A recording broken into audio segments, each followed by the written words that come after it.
وسلم وعلى آله وأصحابه أجمعين أما بعد. Yang terhormat Dewan Juri dan seluruh pemirsa yang saya hormati, puji syukur senantiasa kita haturkan kepada Sang Pemberi nikmat, baik nikmat iman, nikmat Islam maupun nikmat sehat walafiat. Sudah sepantasnya kita bersyukur kepada kehadirat dengan senantiasa mengerjakan taat dan meninggalkan maksiat. Sholawat beserta salam senantiasa kita haturkan kepada Sang Baginda Nabi Agung Muhammad sallallahu alaihi wasallam.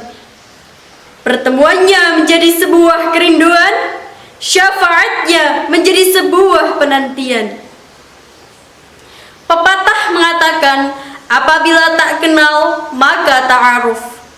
Oleh karenanya, perkenankanlah saya untuk memperkenalkan diri. Wahai pemuda-pemudi yang mulia, iman, takwa, serta berakhlak mulia, perkenalkan nama saya Tanjalina dari Wonosobo daerah asalnya.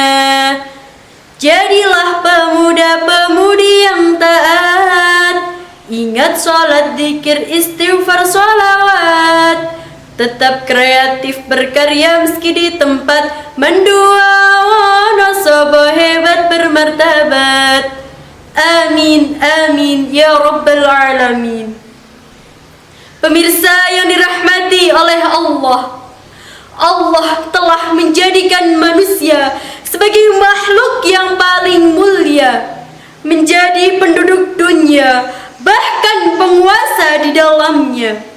Mereka yang patuh dan taat akan mendapatkan syurga sebagai balasannya. Sebaliknya, mereka yang durhaka akan disiksa dalam neraka. Apabila kita bermuhasabah, di sekitar kita Allah menciptakan malaikat, yaitu makhluk yang sangat patuh dan taat. Jika diperintahkan untuk sholat, maka dilaksanakan tanpa beristirahat. Jika diperintahkan untuk bersujud, maka terus sujud di tempat. Mereka setiap hari berzikir, beristighfar, dan melantunkan sholawat. Kemudian di sekitar kita, Allah juga menciptakan setan. Banyak ilmu pengetahuan, tetapi di dalam hatinya diliputi oleh kesombongan. Diperintahkan untuk sujud kepada Nabi Adam, tidak mau melaksanakan, hingga Allah melaknat mereka dan mereka tak mendapat ampunan. Di akhirat kelak kembalinya dalam Jahannam. Dilihat dari dua hal tadi, bisa kita tarik pelajaran bahwa Allah telah menjadikan manusia sebagai makhluk yang paling mulia, diciptakan dalam keadaan dan bentuk yang paling sempurna. Bahkan Allah siapkan bumi dan langit seisinya agar menjadi sarana para manusia dalam beribadah kepadanya. Pemirsa yang dirahmati oleh Allah, agama Islam sangat memperhatikan dan mempedulikan semua komponen lingkungan tanpa terlewatkan. Islam sebagai agama rahmat bagi seluruh alam telah menyuguhkan sentuhan hidup terhadap lingkungan, agar di antara kita terjadi keseimbangan baik antar manusia, hewan, dan tumbuh-tumbuhan. Al-Quran sendiri telah merumuskan bahwa tumbuh-tumbuhan merupakan makhluk yang mulia, yang memiliki peran yang sama seperti halnya manusia, yaitu peran dalam memamerkan keindahan kreasi Allah Subhanahu wa Ta'ala. Jadi, sudah seharusnya kita menjaga ciptaan Allah dan menghindari larangan-larangannya. agar siklus kehidupan yang kita jalani menjadi seimbang dan tertata. Rasulullah Shallallahu Alaihi Wasallam memandang alam ini secara utuh harus dijaga. Hubungan asasi dan timbal balik antar hewan dan manusia dilandasi keyakinan bahwa kerusakan akan membahayakan keselamatan dunia seisinya. Oleh karena itu, Rasulullah meletakkan prinsip umum dalam melestarikan lingkungan, baik berupa larangan melakukan kerusakan maupun anjuran melakukan kebaikan.